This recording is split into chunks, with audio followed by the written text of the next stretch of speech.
One of the most difficult issues in the next session is figuring out how to pay for roads, transportation, repair, but basically starting with county fees or license plate fees for counties. Mr. Heideprum, what's your view on, first of all, raising the license plate fees for county use? Thank you, Jerry. I do not support raising either the gas tax or the license fees on vehicles at this time. Frankly, we received $183 million from the Obama administration specifically designated for roads and resurfacing and bridges. The first thing we need to ask is, can the administration account for all those dollars? Do we know what happened to those dollars? Second of all, if we're going to address the problem of taxation, it should be done, I think, at the national level. Whether it's gas taxes or license fees, we need to remain competitive in terms of South Dakota. Right now, if the gas tax is 22 cents in South Dakota, it's at least that high or lower in the states around us. If we were to increase it, it would put those producers and those suppliers at a competitive disadvantage. We can't do that. The better approach is to look at that federally so that it addresses a regional situation, and that's what South Dakota's situation is. So that's the best way to handle it. Okay, Mr. Dugard, fees specifically for counties. Yeah, I also do not support increasing license plate fees, excise taxes on automobiles, nor gas taxes. The recession is the worst time to increase the tax burden on any taxpayer or citizen. Again, Senator Heideprum mentioned that the state received over $180 million in stimulus funds for roads and road construction and reconstruction and maintenance. And that money was spent, roughly half of it last year. Another half roughly is going to be spent this year. That's where the money is coming from, a lot of the projects that you're running into around the state. And I also think that the federal government has dropped the ball on this. The Transportation Act expired last September, and Congress has continued to extend and extend and extend and extend. And I think we're getting the cart before the horse if we take action at the state level before we know what the federal program is going to be. Okay, let me expand on that, on the transportation, Mr. Heideprum, continue on that vein with, do you have a plan for how to handle construction, both repair, maintenance, and new highways? Absolutely. Here's the problem in South Dakota. It isn't the federal government's fault. It's South Dakota's fault. We need to take care of our own at the state level. We can do a better job. The only way we're going to free up the dollars to deal with infrastructure, roads and bridges, or education is to restrain the growth of state government. Like states around us are learning, we have to do the same thing. I had bipartisan support in the Senate over the last 2 years to do that, 2% and 3% reductions.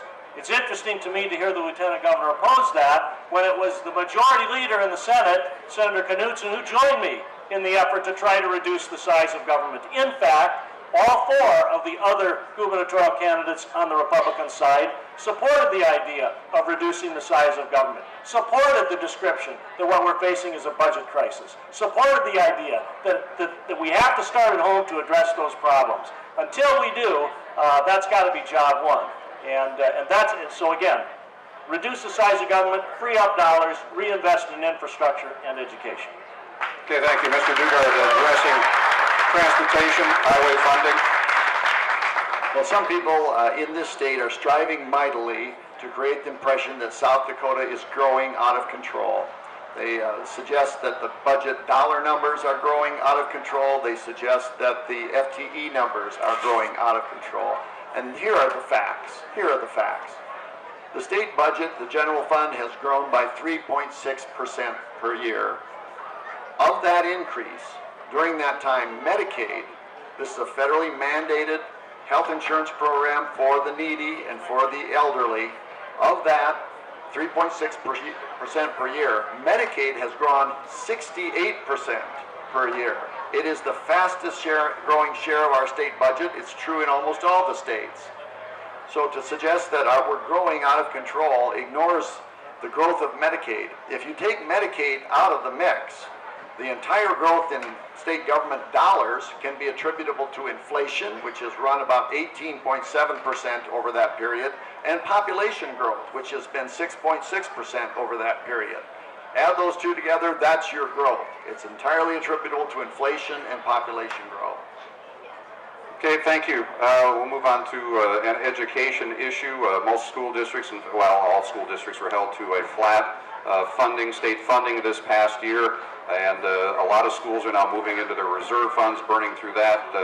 Opt-outs are becoming more common. We'll start this round of questioning with Mr. Dugard on education funding. Is there a plan going forward to either increase or find other ways to finance state schools? Well, I'd be less than honest if I gave you the impression that we expect to increase funding for education this next year. It's possible, but unlikely, given the financial situation, the recession. Beginning in November of '08, our state tax revenues went down month after month after month until about 4 months ago. About 4 months ago, our revenue picture started to brighten. We had 3 months in a row of improved revenue until this past month when it dropped again. Our sales and use tax revenue dropped 0.5%. Our contractors' excise tax dropped about 7%.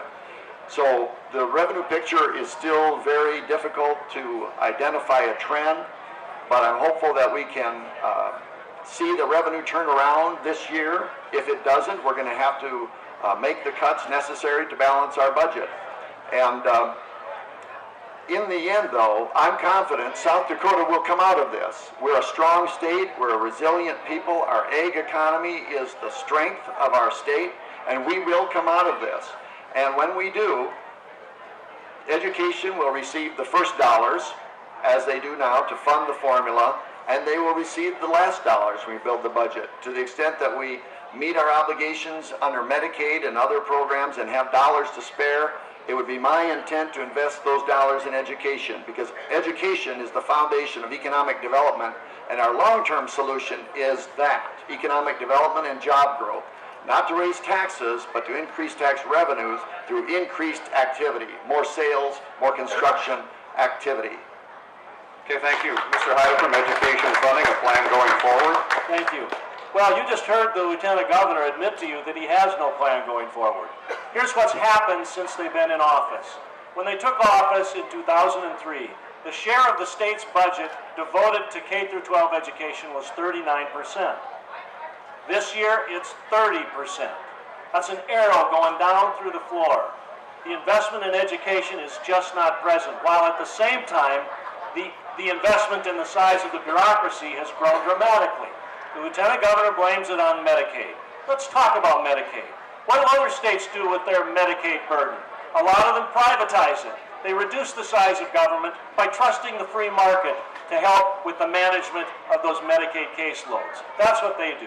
In 2007, I introduced a resolution so that South Dakota could study its Medicaid caseload. This administration blocked the study and opposed it. So we really don't know if we're doing as good a job as we can.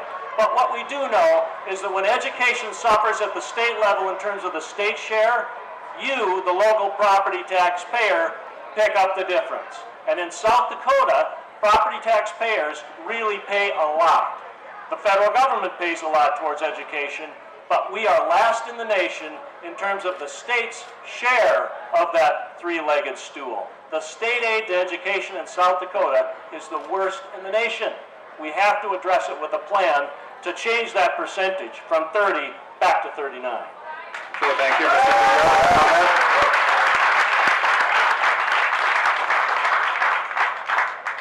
If I pay two people $100 each, and then I decide to give everyone a $100 raise, except I'll give one of the people $101.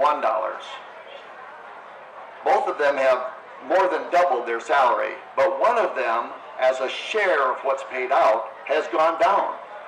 The guy that just got 100 instead of 101, their share has gone down. That's what Senator Heiderprim is focusing on, the percentage that's allocated to education. Here are the facts. When Governor Rounds and I took office, K-12 education was getting $319 million a year. In this year's budget, K-12 education is getting $399 million per year, $86 million more than it did 8 years ago. Oh, and by the way, during that time, the number of students in the K-12 system went down by 3,000 students. Now, he can complain about the percentage being smaller, but the fact is, Medicaid has grown very rapidly. So has education, but Medicaid has grown a lot faster, 60